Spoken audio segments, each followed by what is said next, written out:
All right, and welcome again to American Dreamtime, the Robert Barham Show.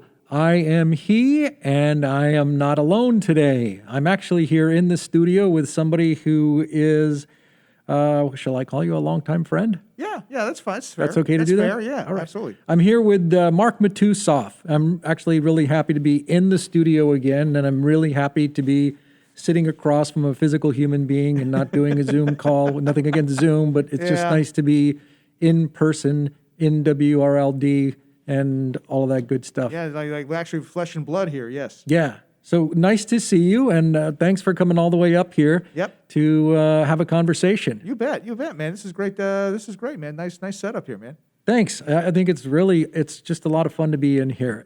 But before we go any further, I have told our listeners your name, but I haven't told anything about you. So rather than me doing, who the heck are you?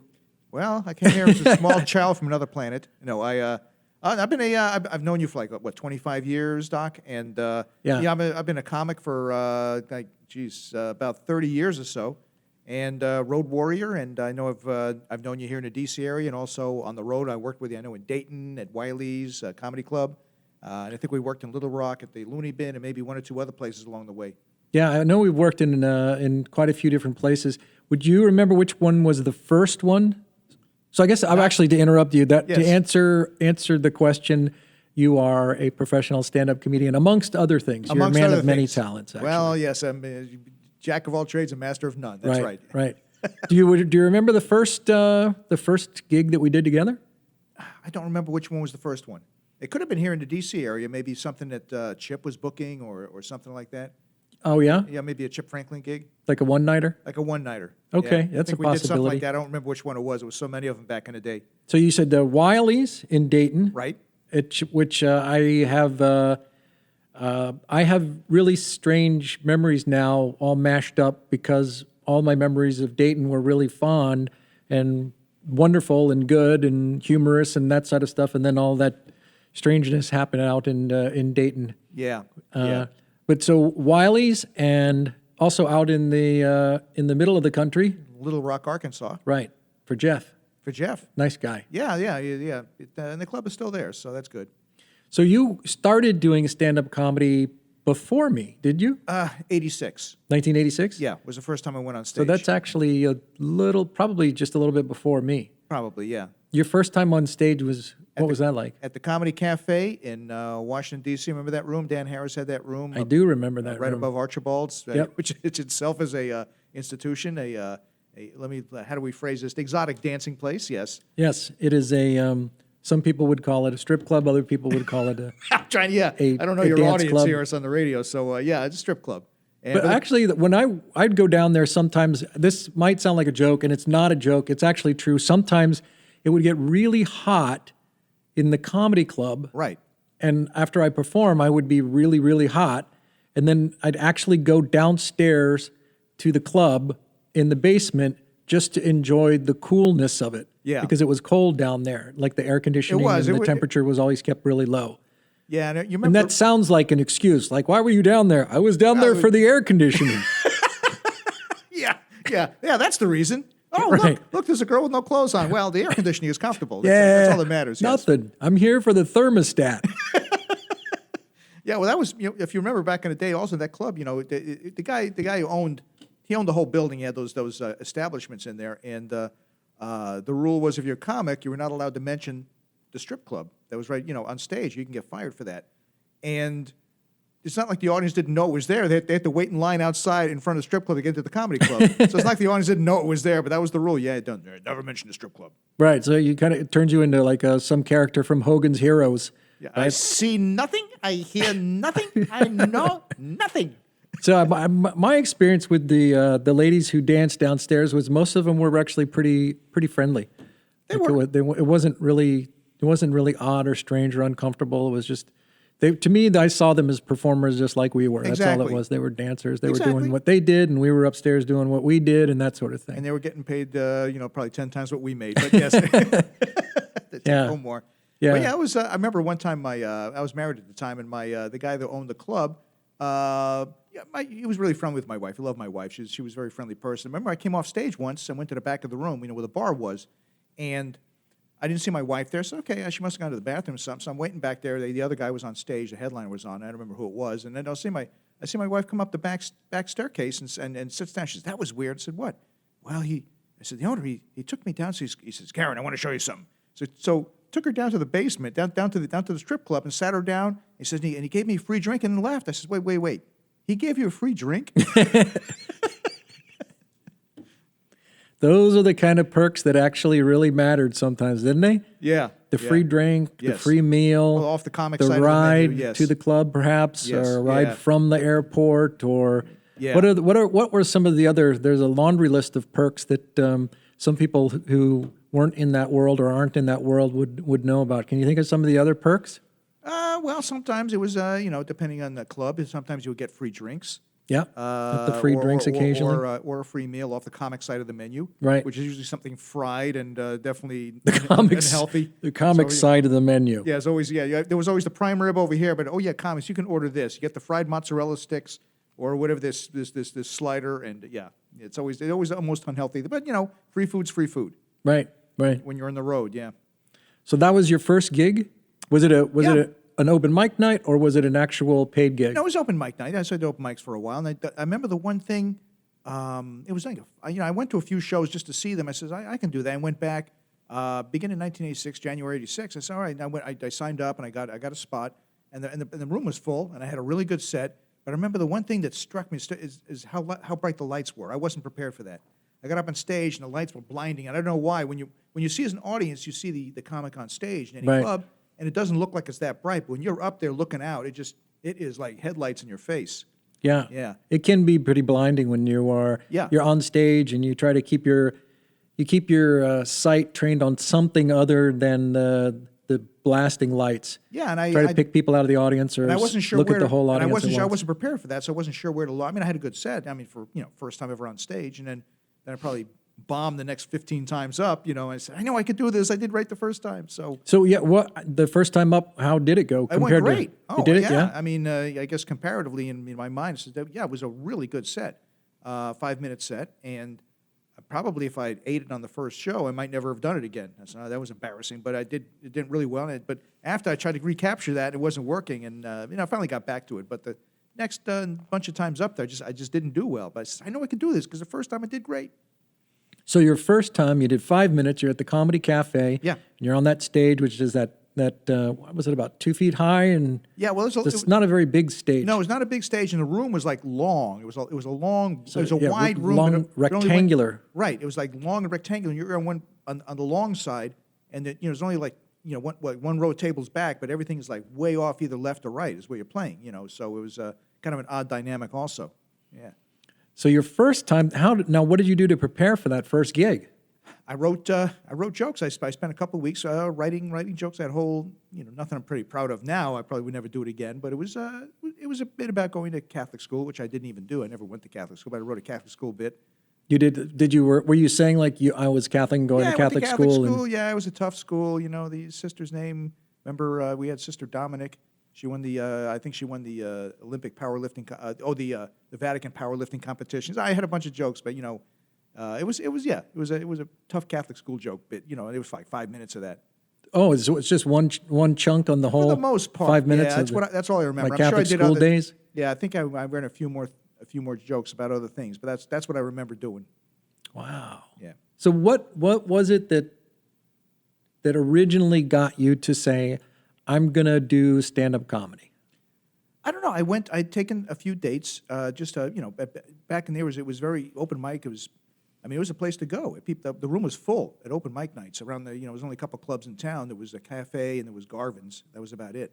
And when the Crystal City Comedy Club, those were the only 3 clubs in the area. And I went to a couple of the shows, took dates there, and dates were saying, yeah, you're funnier than some of the guys we saw, and that was put in my mind. It's something I always wanted to try. So yeah, and that was when I You're was funnier than they are. Yes, I know. And, it's all the encouragement I needed. It's something I always wanted to try anyway. And with that little bit of encouragement, so I went back and figured out, watched a few more shows, and then I signed up, and that's how this nightmare started. Yeah. Now, how long did it take you to write that first set? Did it take you long? I don't know, 2 or 3 weeks. That was it? Yeah. And then your second set, did you go right back the following week? Oh yeah, I was going back every week. Yeah. And then took you how long before you got that first paid gig? Probably about a year. Yeah? Yeah. And then, so now you were working at the same time? You had another job at the same time? Yeah, I was. I have a degree in engineering. I was working as an aerospace engineer for the Defense Department at the time. Wow. Yeah. So now after a year, you get that gig, Yeah. or you get the gig, the paid gig. Yeah. How long did it take for the steady gigs? It grew a little bit at a time. You know, with your first year, a few more gigs here and there, and then the second year, a few more paid gigs here and there. I think Anita Fletcher was the first person that ever hired me for a road gig down in Virginia Beach. Ah, okay. Yeah. And that was like, I think the next year I emceed a show down there. And so I was getting some paid gigs, but it was, I think about 4 years in is when I decided to make the jump and do it full time. 4 years? Yeah. Ah. So you kept the job in aerospace Right. engineering for 4 years. Right. So the transition, was it easy? Was it? Well, I planned ahead, and I just saved up as much money and tried to minimize my expenses as much as possible because it was a big jump down in income. It was like jumping from a train going 60 miles an hour to a train going 30 miles an hour. Right, As right. far as income goes, and it's not a steady income. There's you look at a calendar, it looks full, and then all of a sudden something drops out, or you weren't able to book that week, or this month looks bad. So it's you learn how to manage money as best you can. As a comic, you know that as well as I do. Well, that's really wise. You spent that time saving up your money. Now, Yep.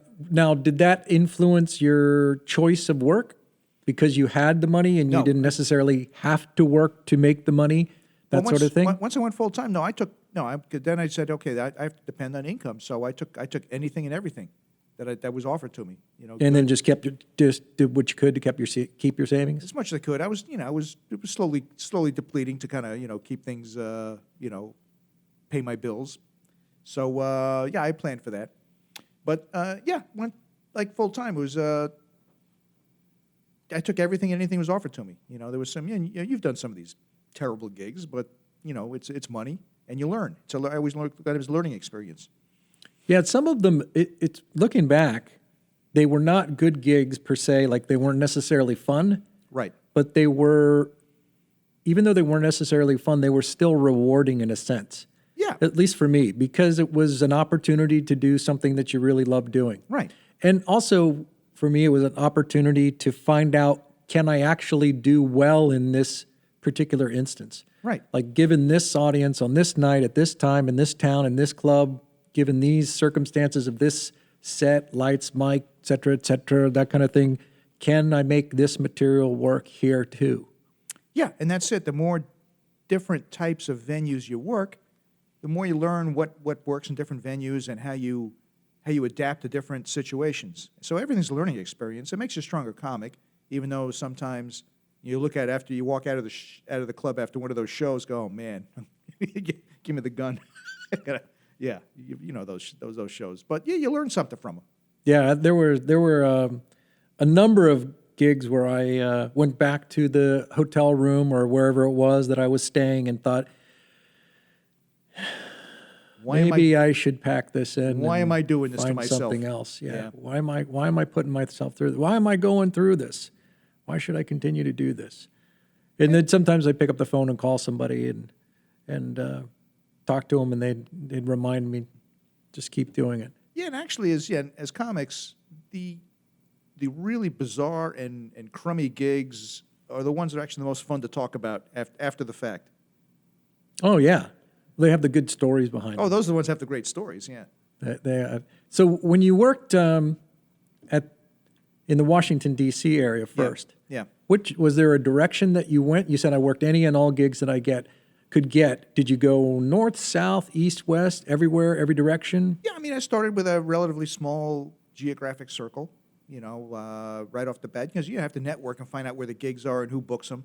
So I was pretty much working, the first couple of years, more or less between Philadelphia and like Virginia Beach, Baltimore. It's all one market, pretty much. Baltimore, D.C., and Virginia Beach and Richmond are all pretty much like the same market. All the comics, we all know each other. We know the clubs, so that's how you network.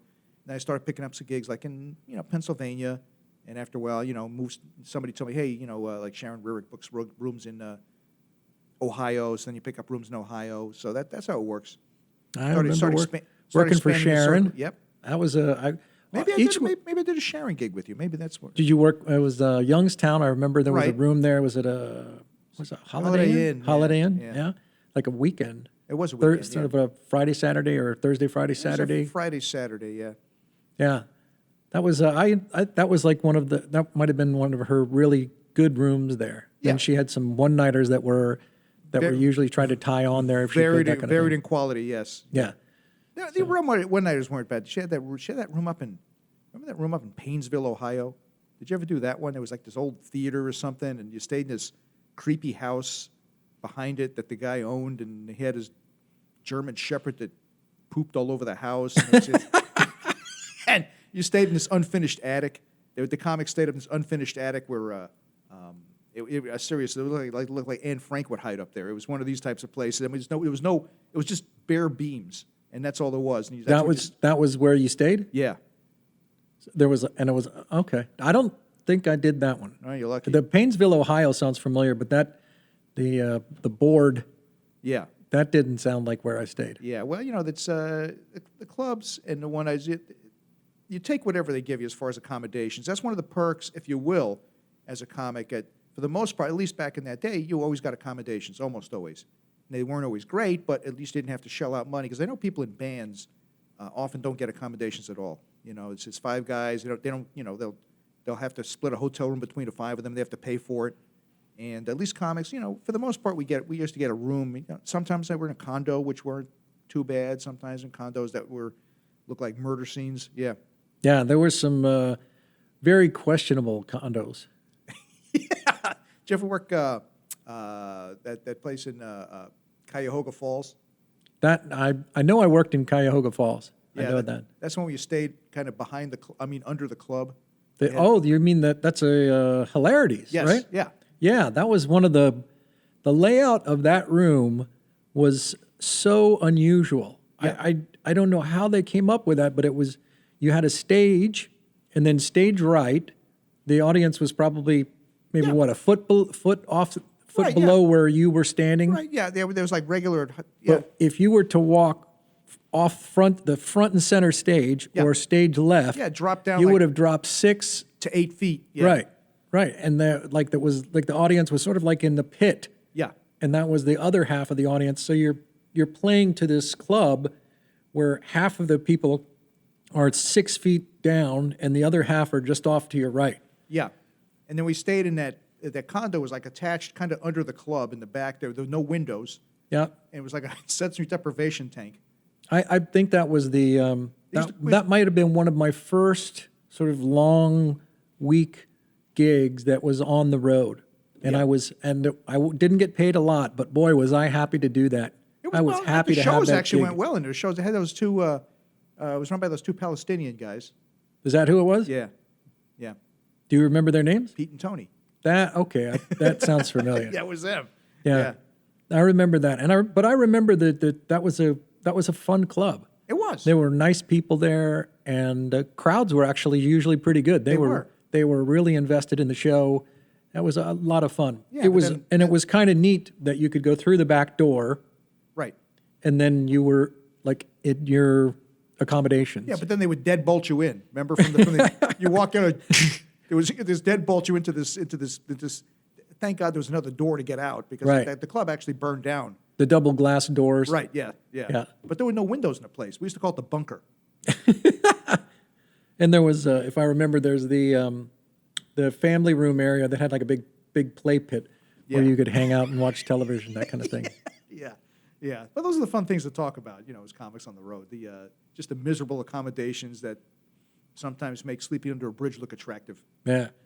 Now, it was a lot of fun, the Cuyahoga Falls room. That's the place where I had heard things like people would joke about, you go into these cities and people would have the jokes about the town or the city. That was a place where I remember they would say like the river actually caught on fire. Yeah, I had heard that. Is that right? Yeah.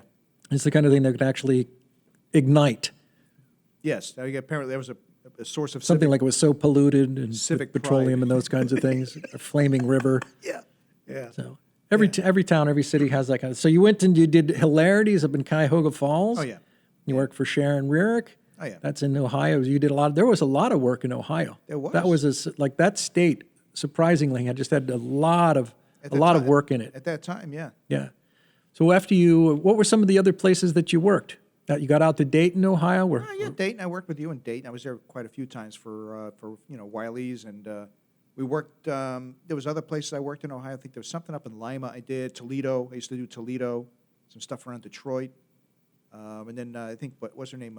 Roz Turner was booking stuff in Milwaukee, and then the Upper Peninsula of Michigan. It's a great way. It was a great way just to see the country up close. It really is. It's just like there's something about getting up in the morning. At least for me, let's say you're at Hilarities, right? Yeah. You finish your gig, and you've got another gig coming up. You load up everything in your car, and you get your back then you get your map out. Yeah. There was. That's what it was. Maps. Yeah. So you get your like AAA triptych or your map out, and I guess this is sort of dating us, but Yeah. then you get your car gassed up, you get your food, and then you head out on the road. And when you're on the road, what do you do to occupy your time? You listen to radio, or you listen to tapes or CDs, books, things like that. That's even almost pre-CDs. I mean, CDs were just coming out when I was going on the roads. Right, Yeah, right. cassette tapes. Yeah. But that was one of the nice things is you get to now you're going to drive for what 4, 5, 6 hours, hours. sometimes 10 hours or more, and you get to see the country. Sometimes you work in these small towns too. It's like I used to work for Ken Muller out in Iowa, Nebraska, and the Dakotas. I mean, it's something I probably would never have seen that part of the country had I not been doing what I'm doing. Yeah, I did some work for Ken as well. Yeah. Yeah, I got to see. I mean, How many states did you end up getting to work in and get to see? By now, I think it's 43 or so. I think 43? 43 or 40, 42 or 43. I know it's over 40. I think for my count, it was about 40 states, somewhere around there. I got to. Did you ever get out to Alaska? Never did Alaska. No. Alaska, Hawaii are two of the ones I've never done. I never did Hawaii, but I did do Alaska. I wanted to do Hawaii. Yeah. And Alaska was I guess each one of those, there's sort of new city, new state, new club. Each one of them has like a special something to it. Yeah. Because you're building out your career, so to speak, and you're getting to see all of America, and you're meeting new people. Right. And you're seeing, each one of the rooms was different and distinct, unless you went to someplace like maybe an Improv or a Bone where they were really careful about making Right. sure that you're working a very similar kind of room. Right. Layout and tables and everything. But the standalone mom and pop clubs were those were the most fun to work, because you weren't treated like a piece of furniture, and then they were get the staff stayed there every time you're back, and you got to see these towns that you never would have seen. Well, now when I did Alaska, I was there. I'm trying to remember who I performed with, who the comedians. I thought that it might have been Mitch Hedberg. I know Brian Mallow was one of the people. Okay. And I remember that I had sort of lobbied to be able to work Alaska. It was a little bit like having a map on a wall and putting push pins in the different states going, all right, there's another state that I was able to work in. And I have a big map where I put push pins in every town I've worked in. oh, really? Yeah. No kidding. Yeah. Yeah, and I worked in Alaska, and I remember there were certain things about that place, like that's the first place that I went to where people started their car while they were in the bar. Because it was so cold? It was so cold that's the first time I saw the remote control car starter. And that was a big wow. Wow. Yeah. And I'd never seen that kind of snow before. And people who were that unaffected by that kind of snow. Yeah. Then I'd go to another city like Nashville, and they would have a small amount of snow, and it seemed like they're ready to shut the city down. Oh, yeah. Yeah. Yeah. It's like DEFCON 5, it's when it snows in Nashville. So what for you when you went out on the road? You went out first as an MC? I started as MC, and then did feature work, which for the layman out there, that's on a three comic show. Feature act is the second guy out of 3, and started headlining. Yeah, And now, when you were MCing, how much time were you usually using? 15. About 15 minutes. Yeah. And did you have What was your take? Like, if you were to say what an MC is and what he does, what's your take on it? Well, MC, it's ironic that it's arguably the toughest part of the show because you're going up cold to an audience. You have no idea. They're not even an audience. They're just a bunch of people sitting in a room, and you have to make them an audience. And ironically, in this, Canada does it differently, but in the United States, they take like the least experienced guy to do that, and which can start to show off on a bad note if it's, somebody who's not a good comic, not experienced. You're trying to take this crowd. It's a learning experience how to be a good MC. I forget which headliner told me this many years ago. It might have been Steve Scrovan, who said something to me it's not my job to go up there and kill. My job is to make them an audience as an MC, and come out with the attitude, hey, this is my show. Welcome to my place. The other comics are my guests, and kind of have that vibe without saying it that way. And once you start approaching it that way, it was a little bit different. Yeah, for me, it was interesting to watch how an MC could really make a show. Or ruin a show. Or, yeah, if that MC had some real presence and had some good material and was good at bringing someone on stage and working with the crowd, it totally made the show. It made it like one big package. Right. And it felt like, here's the opening, here's the next piece, and we're closing it out, and thanks for the show. Yeah, it just felt excellent. Exactly. And a good MC, it's wrong. The analogy that someone told me way back, which I always tried to keep in mind as I learned things, was, pushing a big rock. You ever heard that one? There's a huge like rock. Sisyphus, you mean? Pushing a rock uphill? Yeah, well, except it'll roll back down on you. No, what is that? That's Sisyphus. No, but you have a big rock that you can't just go up there and shove this rock. You have to kind of start rocking it back and forth to get some momentum. Then it'll start. Then you can push it and roll it. Rolls back and forth, and that's what an audience is like a lot of times. They're not an audience. A bunch of people sit in a room. It's your job to make them focus on the stage and get them in the mood to laugh and understand what's happening here. And it's like pushing them. You don't want to jump in too deep into your material, which I learned the hard way. Just dive into material as an MC right off the bat. You got to, kind of warm them up a little bit, so they understand that they're going to be listening to material. Well, now when you got very solid at being the MC, the master of ceremonies, Yeah. was there a point at which you got that you got to blow people away stuff?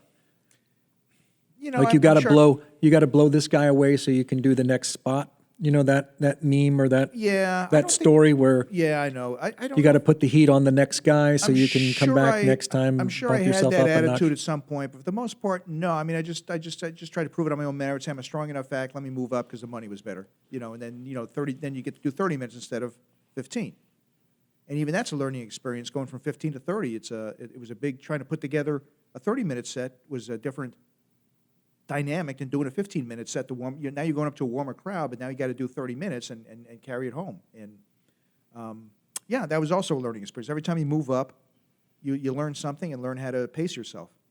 Yeah, I remember that I wanted to do really well as an MC, and in the beginning I just wanted to be funny.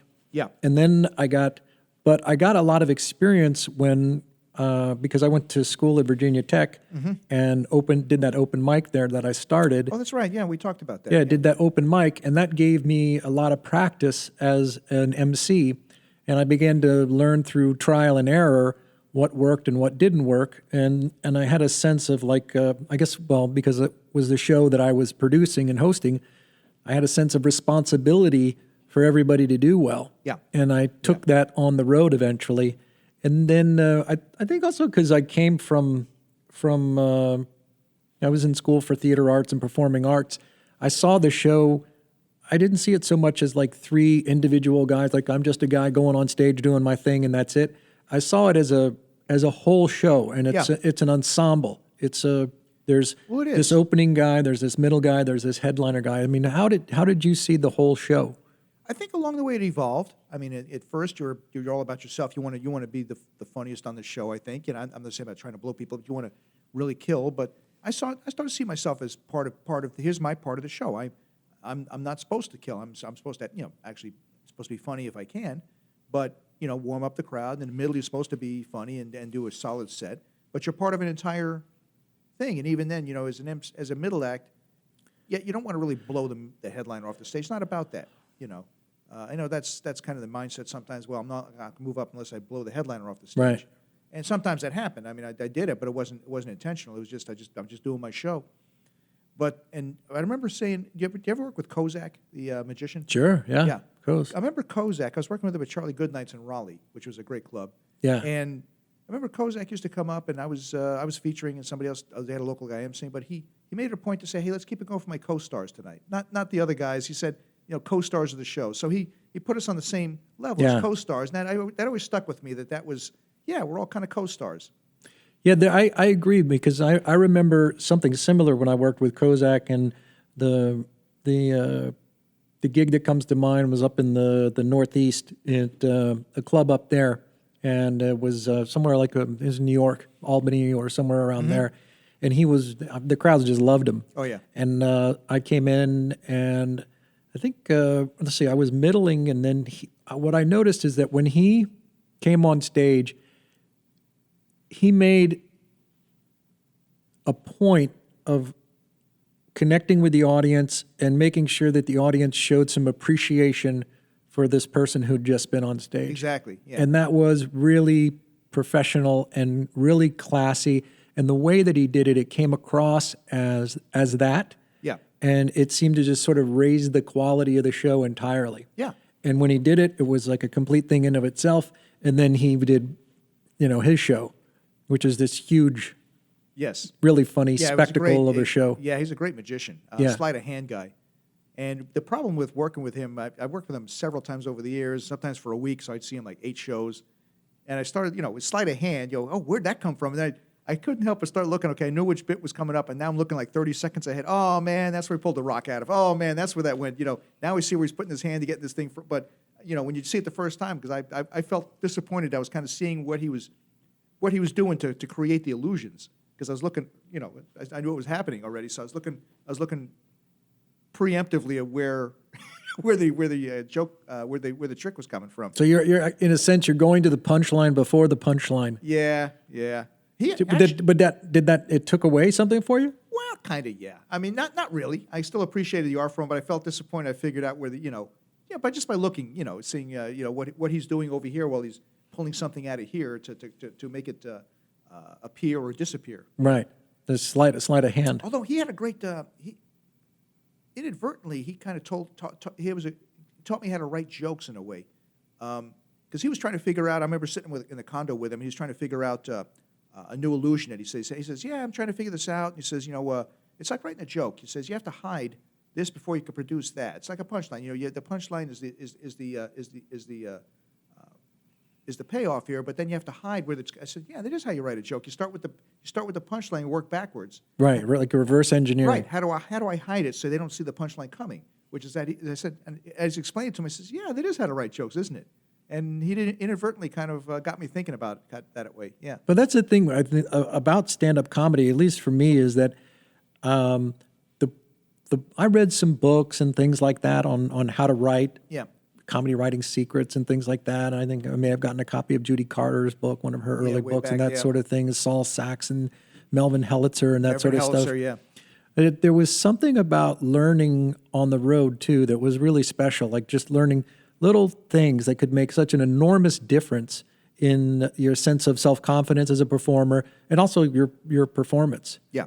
Like those sorts of things. Yeah, I make it a point to watch every single person I work with. Every show, if I could. If I'm there for a week and there's 3 of us, I made a point to watch everybody, no matter what position, because I could always learn something from anybody. There's always something to be learned, maybe something good or maybe something, man, I hope I don't do that. Some annoying thing, some guy doing his act, some annoying, I don't know, gesture or tick or something he said. I said, okay, I hope I don't do that. So it's things you can learn both ways, good and bad. And I looked at it and says, man, I can't believe they're actually paying me to watch this much comedy. Yeah, I know what you mean. There's something, when you watch a performer the first time and you go back and you watch them do the show again. Yeah. The second time, many times comics, you'll see them do the same jokes, and they will, sometimes they'll vary the joke. Yeah. They'll change like the rhythm or the pacing, the timing, some of the verbiage and things like that. But some guys that will do the same joke, they'll do the same joke, the same bits, the same set, that kind of thing. Right. And it's interesting to see that because it's like you get a chance. It's almost like reading a book 2 or 3 times. You get a little bit more out of it each time. Right. And you're learning, and then hopefully applying it to your own self. Yeah. Say, why is that working? What's about this joke? Why is that working? And is it the joke itself? Is the way this guy's performing it? Is it So it's a learning experience. It's a little bit. Sometimes it's like solving a riddle or a puzzle. Yeah. Get to watch and I see. That's what it is. It's right where he puts that vocal inflection right there. That's what seems the funny to do part. it. Yep. That's what seems to really nail it. Yeah. Absolutely. So you worked with Kozak. We both know Kozak. Yeah. And who were some guys out there when you started working that really got your attention? Who were some comics? Male or female or? Well, when I first started, it's mostly comics that the listeners probably might not have ever heard of. Some of the best comics I've worked with are ones that are relatively unknown to the public. They're working comics. In the area, Roger Mersick. Roger, was a great joke writer, still is. Brett Leake. Oh, Brett, yeah. Bob Summerby. Uh-huh. Yeah, there's Jeff Caldwell. I always enjoy watching these guys, and I felt privileged. I get to know these guys as friends. I sometimes look back and say, "Wow, what an opportunity to know such great comics just on just a camaraderie." Well, there's 4 guys right there. Yeah. Roger Bursick and Jeff Caldwell, Brett Leake. All of them very funny, and all of them really different from one another. They are. Really different. They are. And all of them, relatively unknown. Brett Leake did the Tonight Show a few times, but still relatively unknown to the public, but a great comic. Yeah, Brett. Brett was also one of the kindest guys Still is, yeah. I've ever met. Yeah. He was such a kind guy. Yeah, and for the audience listening, Brett is afflicted with muscular dystrophy, which it's progressively getting worse over the years. But he's he just looks right past that. It's just what he says is so brilliant and just well spoken and thought out. The things he talks about. Do you know where Brett lives these days? Yeah, I think he's still down in Louisa County, Virginia. Oh, he is? Yeah, I believe he still lives there. Yeah. He's someone who there was a thing you would learn, which is to make sure that you had a really solid opening joke. Yeah. And if you could make a joke that was something personal about you, that was always a good idea too. Yeah. And I remember watching him at the Roanoke Comedy Club. Oh, yeah. And he came on stage, and he was not in a wheelchair or anything like that. And he came on stage, and he said something to the effect, "I want to let you all know that I have a handicap, degree in economics." Right. Because it's obvious, you needed help getting on the stage. Right. And he walked, just it's a little bit off-putting when you first see him if you've never seen him before. But Right. But he just. He addressed it, and that's all he talked about, the MD, and then he'd move on. So when did you go from MC to, do you remember getting the first feature gig? Feature spot. Yeah, the first. I must have been maybe a couple of years after I don't know, maybe a year after I kind of first started doing this full time, or right around that time. Because it's hard to make a living as an MC. So I was probably I was doing feature work. Yeah. How long? Well, it was 4 years in, so for probably the first year, I went full time. Oh, okay. I said this is the time to do it because I'm starting to get feature work. I can kind of make a living as a feature act, at least at that time. So you were doing that's the 25, 30 minutes, that sort of thing. Right. And now, I'm kind of curious, actually. I'm glad we're having this conversation because we're getting into some of the details we didn't get into before, or that we haven't gotten into, some of them. What are some of the clubs that really stood out for you? Well, we mentioned Charlie Goodnight's in Raleigh. Uh-huh. It was a wonderful club. I worked a couple of the Funny Bones. Omaha was always a lot of fun. Pittsburgh, at the time, was a really good club. I enjoyed working the Comedy Cafe in Milwaukee. And there was some one-nighters. There was a room out in. I love the room there was like a 3-night room in Rapid City, South Dakota. Uh-huh. That Ken used to book. That was always a lot of fun. Plus, it was a great part of the country to go visit. Yeah. Going out that was going out there to the Dakotas and Montana. Yeah. Was an amazingly beautiful territory. Oh, yeah. Those states were incredible. Yeah, I always made it a point when I was someplace I've never been, any place I've been before, to go out and not just sit in my hotel room. I'd go out and when am I ever going to be out here again to see Mount Rushmore or the Badlands or the Crazy Horse Monument, or the Devil's Tower. So I always made it a point to do day trips, and try and take advantage of the fact that I'm out here working, but during the day I can go do things. Yeah. That was like for me going out there and being able to see, for example, the Badlands Yeah. and the Devil's Tower, driving by there, or Mount Rushmore, or all sorts of stuff out there was just Remember, did you ever work with Marnie Voss, T. Marnie Voss? very funny. Very funny. She's out of Nebraska. But I remember she had a joke about the Badlands where she's driving with some New York comic that was driving across South Dakota, and it says Badlands ahead, and the guy goes, "Really? It gets worse?" This is nothing in South Dakota. T. Marnie Voss, if you have not seen her, check her out because she is so funny. She's someone who stood out.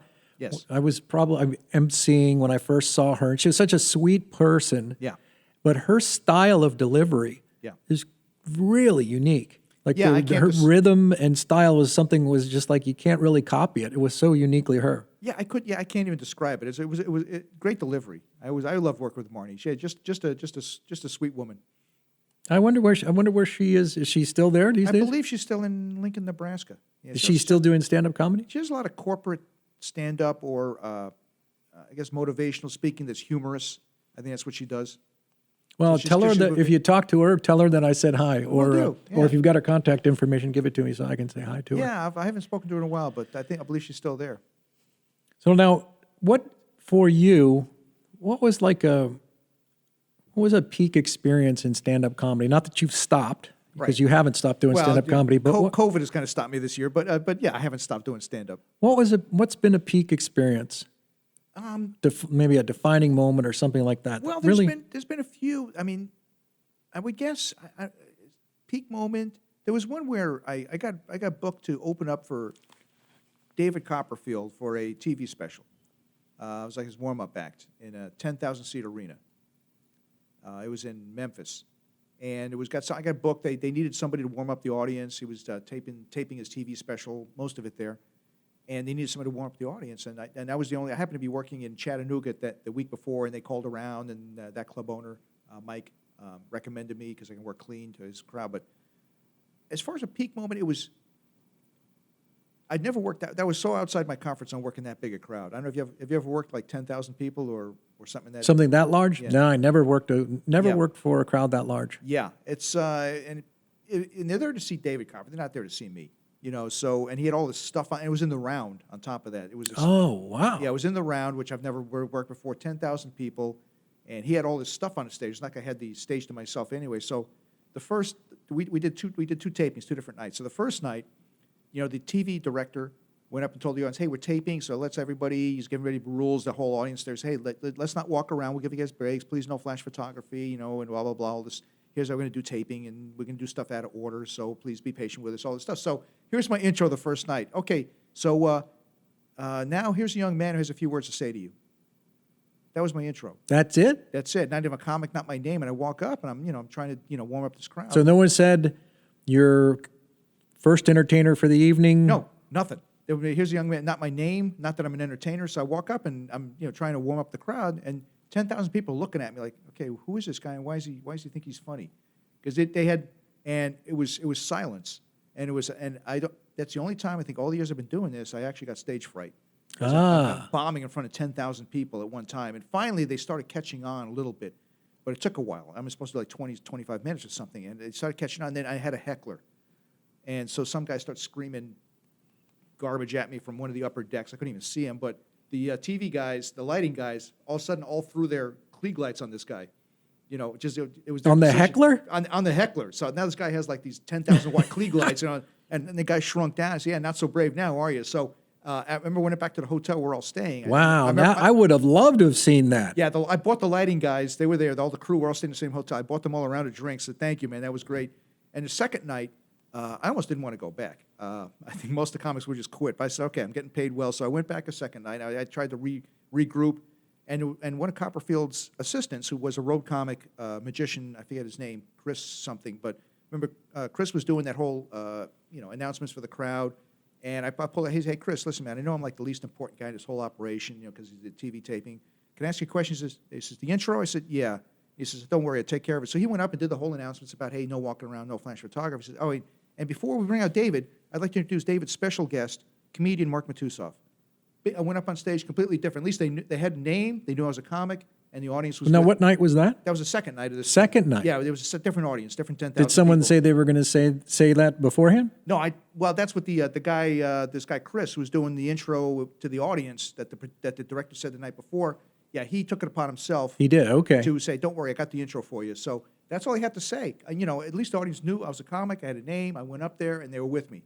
And I said, thank God, because otherwise that would have been almost quit comedy experience.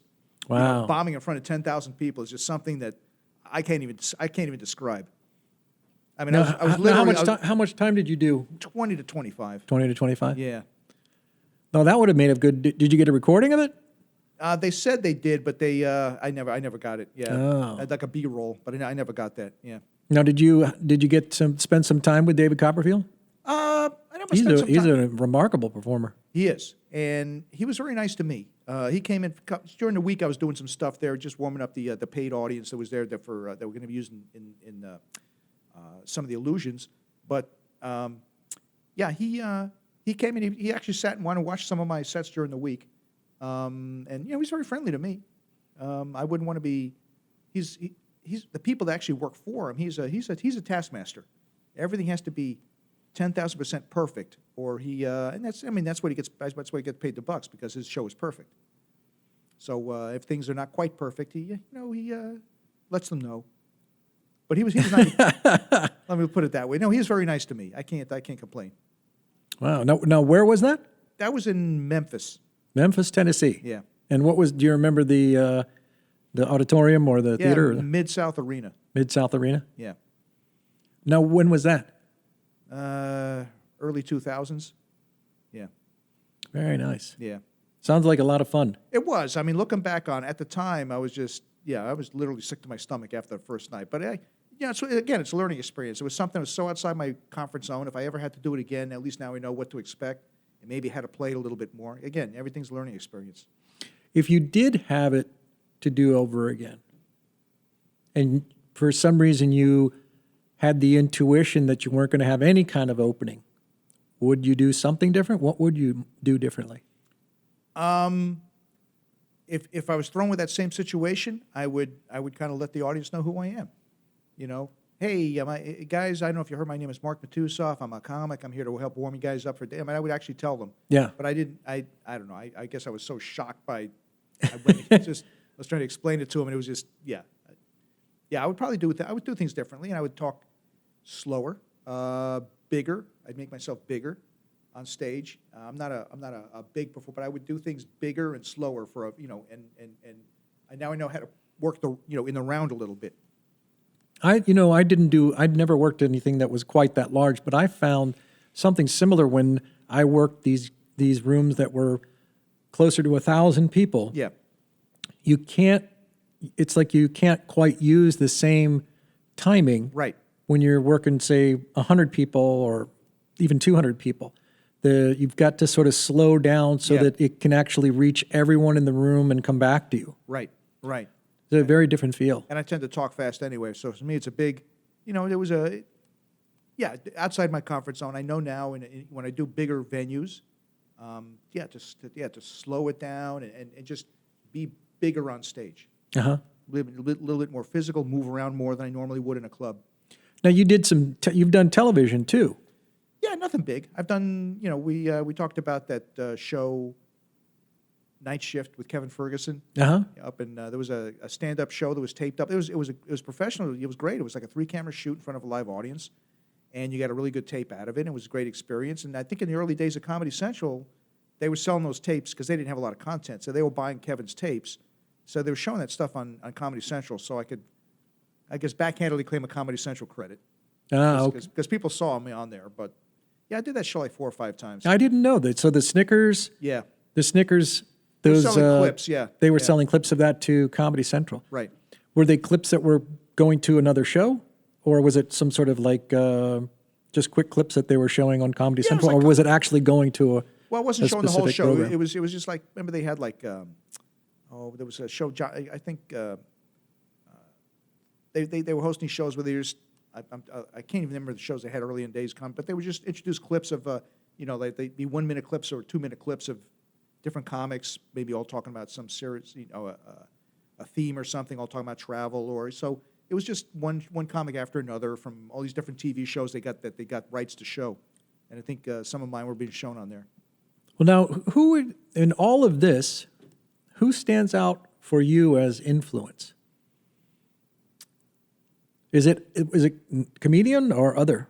Well, Who are some of the people that you think that were really influential and are influential to you?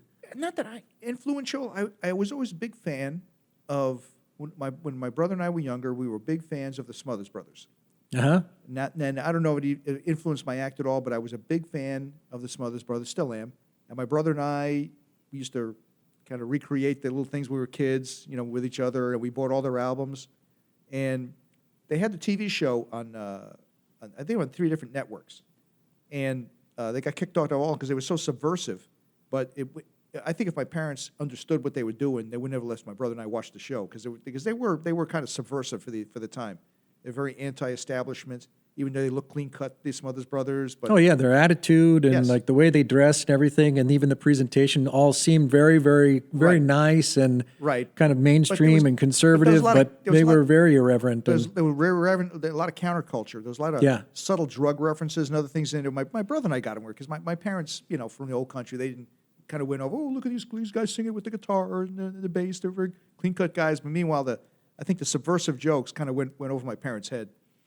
well, so for those of you who are just listening now, just tuning in, you're listening to American Dreamtime. This is Robert Doc Barham Show, and today I'm having a really fun conversation with my friend Mark Matusof, who is also a stand-up comedian, and you are also a musician. Musician, I've been, playing mandolin since I'm a kid. Uh-huh. And eventually ended up putting in my act. I close playing the mandolin. I do a bunch of different things on it, just trying to have fun with it. Play musician. I've been in bands where I played electric bass and sax because nobody ever needed a mandolin player. When you do stand-up, you use the mandolin, but do you always use the mandolin? I mean, my observation is that you usually use it towards the latter portion of the set. It's something you close with. It's a closing bit. But if I'm doing a short set, if I'm doing, drop-in set or a short set somewhere, I'm not, I have plenty of material without it. I don't need to do that. What now is there? Because I don't use. I'm not a musician that way. I mean, I grew up learning to play the trumpet and the drums and that kind of thing, but I've never played music on stage or integrated it into my comedy. What's it like? What's the difference? Is there a difference? Well, as far as comedy goes, it needs to be funny. As far as just playing straight music, and it needs to be.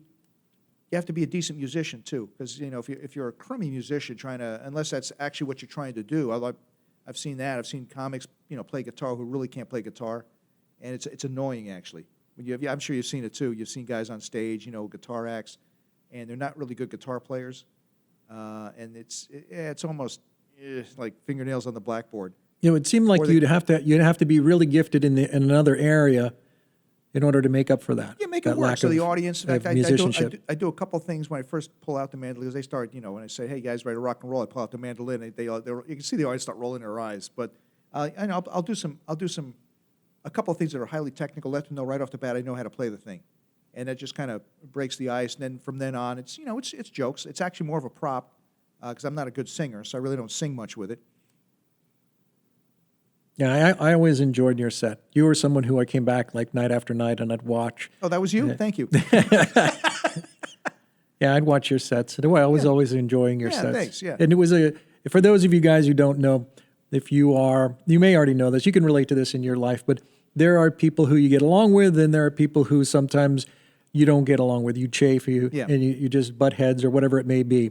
Mark is one of those guys, at least in my memory and in my experience, is someone who's just very easy to get along with. And so the work itself, the week itself, becomes a lot more fun and a lot more enjoyable and a better memory. Yeah, I try and that's the way I am. I try and I've worked with people I don't particularly care for, but there's no reason to let that get in the way. You just do your best. You don't have to be friends with somebody necessarily. Sometimes, remember I worked with, although it worked out. Remember I worked with Drew Carey for 3 weeks. just before he became big. And Drew was very introverted. He would pretty much stay in his room, wouldn't really come out. He had a video game or something. He really didn't do anything with me. And some comics would take that personally. And I wouldn't. I said, okay, well, that's the way he is. I don't take it personally. I just went and did my own thing. I didn't bug him.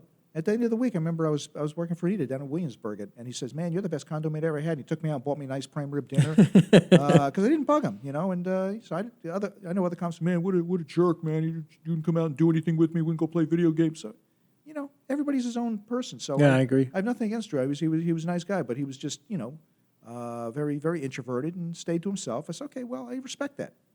You know, why should I force him to do something he doesn't want to do? Yeah, I agree. Yeah. Everybody's different. Just Yeah. give them their space if they want it. If they want to hang out, they hang out. If they Yeah. don't, they don't. Yeah. That kind of thing. So Yeah. what do you have coming up in terms of like your profession, in terms of comedy, musicianship? What other things do you have going on? Because I'm noticing that we've got just a couple of minutes here before we wrap sure. up, and I want to give an opportunity for you to talk Well, about where you're headed in the future and what you're doing now. I took during this time of COVID shutdowns, took the time to finish, and I published a novel that I've been writing. It's called, it's available on Amazon if I can plug it. It's called Green Onions. It's a Green Onions, Death with a 2-Drink Minimum. Uh-huh. It's a murder mystery. It's a murder mystery set in the comedy club in Baltimore. Uh-huh. And it's gotten some good reviews. And it was fun. It was based on a screenplay that Al Carpenter and I wrote like 25 years ago. And I just took it and, you know, based on that story and wrote a novel based on that. And with Al's permission, his blessing. And I, you know, speaking of Al, we several years ago, he and I were awarded a Nickel Fellowship in Screenwriting from the Oscars. Uh-huh. And we wrote a screenplay, and we didn't really know what we were doing, but we wrote apparently a really good screenplay. Out of 6,000 screenplays, they chose 5 to be receive this fellowship, and we were among those 5 that year. And it was really quite. It's not saying if you're talking about like a career or a apex of things. That was really up there because they flew us out to Hollywood, put us up in a top-end hotel for a week. We got to have, you know, meet all these people in the industry. We had to have an awards ceremony in front of the industry, so we met all these directors and producers, and there's a lot of heat on the script. So it didn't actually get sold, but it was really quite an experience. Excellent. Yeah. Man of many talents, like I said. Yeah. So if I want to, real quickly, one last thing. If I want to find you, I'm listening, and I want to find you online, where do I go? Matusof.com. I was going to try to come up with a funny joke, but it was, Matusof.com. But yeah, Matusof.com. That's my website. And that's why right now there's not a whole lot on the schedule, but I have links to some clips on YouTube and some other things on there. And kind of, you know, where I've been and what I've done. So that's if you want to find me, that's where to find me. Excellent. Hey, Mark, thanks for being here today. Well, thanks for having me, Doc. This is a lot of fun. All right, you've been listening to American Dreamtime. I'm Robert Doc Barham. That's another show for today, and we'll see you soon.